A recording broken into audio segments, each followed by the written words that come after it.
Hello friends, আজকের ভিডিওতে তোমাদের সবাইকে স্বাগত জানাচ্ছি।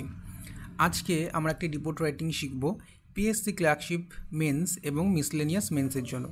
কারেন্ট ইভেন্টের ওপরে কিন্তু এই রিপোর্ট রাইটিংটা আমি তোমাদের জন্য তৈরি করেছি। আশা করি তোমাদের পরীক্ষায় এটা হেল্প করবে। তোমরা থাম্বনেলে দেখেই নিয়েছো, টপিকটা হচ্ছে কলকাতার দুর্গাপুজো ইউনেস্কোর রেকগনিশন পাচ্ছে তার ওপরে।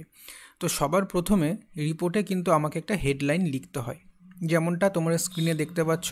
আমি হেডলাইনটা দিয়েছি কলকাতাস দুর্গা পূজা গেটস ইউনেস্কোস রেকগনিশন, প্রাউড মোমেন্ট সেজ সিএম।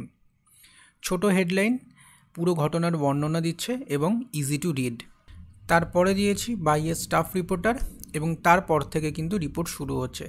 রিপোর্ট শুরু করার সময় তিনটে জিনিস তোমরা খেয়াল রাখবে। সবার প্রথমে কিন্তু হেডলাইনটা দিতে হবে, তারপরে বাই এ স্টাফ রিপোর্টার দিতে হবে। এখানে কিন্তু নিজের নাম বা রোল নাম্বার এই জাতীয় জিনিস কিন্তু দিও না। এরপরে বাঁদিকে যেখান থেকে আমার প্যারাগ্রাফ শুরু হচ্ছে সেখানে প্লেস এবং ডেট মেনশন করতে হবে, যেমনটা আমি করেছি কলকাতা 2 ডিসেম্বর। এই তিনটে জিনিসের ব্যাপারে কিন্তু খেয়াল রাখতে হবে। মূল রিপোর্টে যাওয়ার আগে ছোট্ট করে বলে রাখি, আমাদের টেলিগ্রাম চ্যানেলের লিঙ্ক ডিসক্রিপশানে দিয়ে দিয়েছি, তোমরা জয়েন করে যেও। ক্লার্কশিপ পরীক্ষা বা মিসলেনিয়াস পরীক্ষার প্র্যাকটিস কোশ্চেন কিন্তু আমি এখানে আস্তে আস্তে দেওয়া শুরু করব। তোমাদেরকে একটা প্রশ্ন দিয়ে দেব, তোমরা তার উত্তর বাড়িতে নিজের মতন করে করবে, এবং রাত্রির বেলায় তার উত্তরটা আমি কিন্তু টেলিগ্রাম চ্যানেলে প্রোভাইড করে দেবো, তোমরা তারপর মিলিয়ে নেবে। যতদিন না পরীক্ষা হচ্ছে ততদিন কিন্তু এই জিনিসটা চলতে থাকবে। তো আশা করছি এটা করলে তোমাদের পরীক্ষায় কিন্তু হেল্প হবে। এবারে চলো আমরা দেরি না করে মূল রিপোর্টে চলে যাই। আর একটা জিনিস তোমাদেরকে বলে রাখি যে রিপোর্ট রাইটিংটা আমি কীভাবে সাজিয়েছি। সবার প্রথমে আমি মেনশন করেছি আসল ঘটনাটা কি, মূল যে ঘটনাটা সেটা কিন্তু রিপোর্ট রাইটিংয়ের প্রথমেই রাখতে হয়। তো দুর্গাপুজো যে ইউনেস্কো রেকগনিশন পাচ্ছে এটা মূল ঘটনা, তো এই অংশটাকে কিন্তু ফার্স্ট প্যারাগ্রাফে আমি রেখেছি। এরপরে দুর্গাপুজোর গুরুত্ব কেন, দুর্গাপূজা আসলে কী, কীভাবে পালিত হয় সেই সম্বন্ধে বর্ণনা করেছি। তারপরে ইউনেস্কোর ব্যাপারে কিছুটা লিখেছি, এবং কিভাবে দুর্গাপুজো ইউনেস্কোর রেকগনিশন পেল সেটা লিখেছি। এবং সবার শেষে রয়েছে কনক্লুশন, যেখানে বলা হয়েছে যে দুর্গাপুজো রেকগনিশন পাওয়ার পর কার কী রিয়াকশন ছিল, সেটা কিভাবে গ্রহণ করা হলো। তো এইভাবে কিন্তু রিপোর্টটা পরপর আমি সাজিয়েছি। এবারে চলো আমি তোমাদের রিপোর্টটা পড়ে শোনাই এবং মানেগুলো করে বলি। এখানে বলে রাখি, ইউনেস্কোর ব্যাপারে তোমরা নিশ্চয়ই জানো যে United Nations Educational, Scientific and Cultural Organization, যার মূল কাজ কিন্তু বিভিন্ন দেশের বা জাতির যে সমস্ত কালচার রয়েছে, ট্র্যাডিশনস রয়েছে, সেগুলিকে প্রোটেক্ট করা এবং প্রমোট করা। তো কি বলা হচ্ছে, Durga Puja in Kolkata, one of the largest cultural festivals of the country, received important recognition from UNESCO. কলকাতার দুর্গাপুজো, যেটা দেশের মধ্যে অন্যতম বড় একটা উৎসব, তাকে কিন্তু ইউনেস্কো একটা গুরুত্বপূর্ণ সম্মান দিল। Durga Puja is new in the list of UNESCO's representative list of the intangible cultural heritage of humanity. ইউনেস্কোর যে লিস্ট রয়েছে intangible cultural heritage of humanity, সেই তালিকায় নতুন সংযোজন হলো কিন্তু দুর্গা পূজা। With this inclusion of Durga Puja, the number of elements in the list of intangible cultural heritage from India has increased to 14. ইউনেস্কোর ইনট্যাঞ্জেবল কালচারাল হেরিটেজ লিস্টে দুর্গাপুজোর সংযোজনের পর সংখ্যাটা বেড়ে দাঁড়াচ্ছে কিন্তু 14। এরপরে চলে আসো সেকেন্ড প্যারাতে, বলছে India is widely known for its vivid traditions and cultural practices. Bharatvarsha তার নানা ট্র্যাডিশনস মানে হচ্ছে ঐতিহ্য এবং কালচারাল প্র্যাকটিসেস মানে সাংস্কৃতিক চর্চার জন্য কিন্তু বহু পরিচিত। দুর্গাপুজো তার মধ্যে অন্যতম একটি। In the Hindu month of Ashwin or September October in Gregorian calendar, Bengalis celebrate Durga Puja. বাংলার আশ্বিন মাস অথবা ইংরেজি ক্যালেন্ডারের সেপ্টেম্বর অক্টোবর মাসে কিন্তু বাঙালি দুর্গাপুজো উদযাপন করে। The 5-day celebration is one of the most awaited events for almost every person living in Kolkata. এই 5 দিনের যে উদযাপন, এর জন্য সমস্ত কলকাতাবাসী প্রায় সারা বছর কিন্তু অপেক্ষা করে থাকেন। During Durga Puja, the entire city comes together and dresses up in festive spirits. এই দুর্গাপুজোর সময় পুরো গোটা শহর একত্রিত হয় এবং উৎসবে কিন্তু মেতে ওঠে।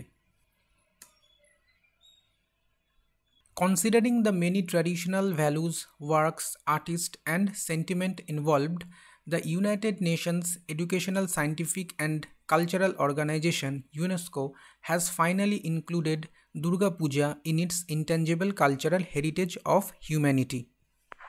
সমস্ত ঐতিহ্যবাহী মূল্যবোধ, কাজ, শিল্প, মানুষের আস্থা ভরসা যেহেতু এর সাথে জড়িত, এই সমস্ত কিছুকে মাথায় রেখে অবশেষে ইউনেস্কো কিন্তু এই সম্মানটা দুর্গাপুজোকে দিয়েছে এবং intangible cultural heritage of humanity তালিকায় অন্তর্ভুক্তি করেছে।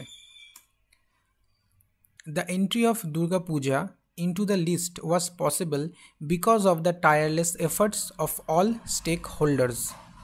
এই তালিকায় দুর্গাপুজোর অন্তর্ভুক্তি সম্ভব হয়েছে কিন্তু সংশ্লিষ্ট ব্যক্তিত্বদের অক্লান্ত পরিশ্রমের জন্যই। আচ্ছা, Tapati Guha Thakurta, a well known art historian and her team helped in preparing the dossier. মানে তপতী গুহা ঠাকুরতা একজন ওয়েল নোন আর্ট হিস্টোরিয়ান, বহু পরিচিত ঐতিহাসিকবিদ যে শিল্প নিয়ে কাজ করে, এবং তার পুরো সদস্য বা পুরো টিম কিন্তু এই ডসিয়ার তৈরিতে সাহায্য করেছে। The Ministry of Education and Ministry of Culture were also involved in preparing the dossier for inscriptions, then it was sent to UNESCO. মানে মিনিস্ট্রি অফ এডুকেশন এবং মিনিস্ট্রি অফ কালচারেরও কিন্তু এই ডসিয়ার প্রস্তুতিতে অংশগ্রহণ করেছে এবং তারপরেই সেটা কিন্তু ইউনেস্কোতে পাঠানো হয়েছিল। It was submitted in March 2019 and it was only accepted in December 2021. এটা প্রথমে 2019 সালে মার্চ মাসে পাঠানো হয় এবং এটাকে গ্রহণ করা হয় কিন্তু ডিসেম্বর মাসের 2021 সালে।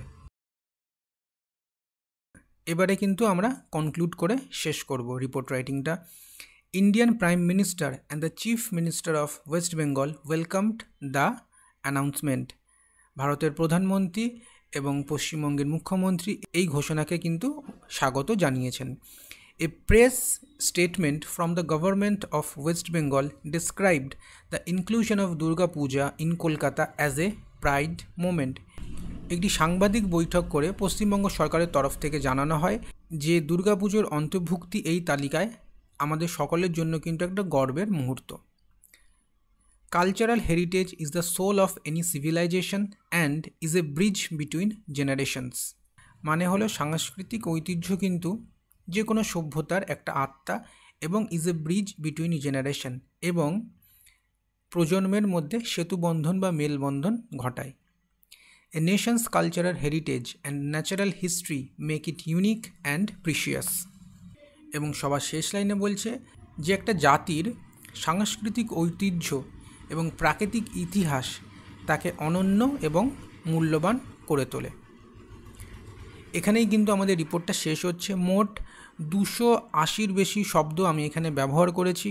তোমাদের কোথাও যদি বুঝতে অসুবিধা হয় আমাকে কিন্তু কমেন্ট করে জানাবে।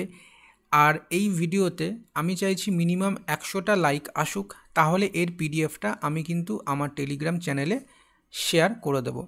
এই রিপোর্টটা আমি তৈরি করেছি বিভিন্ন নিউজ পেপার ঘেঁটে।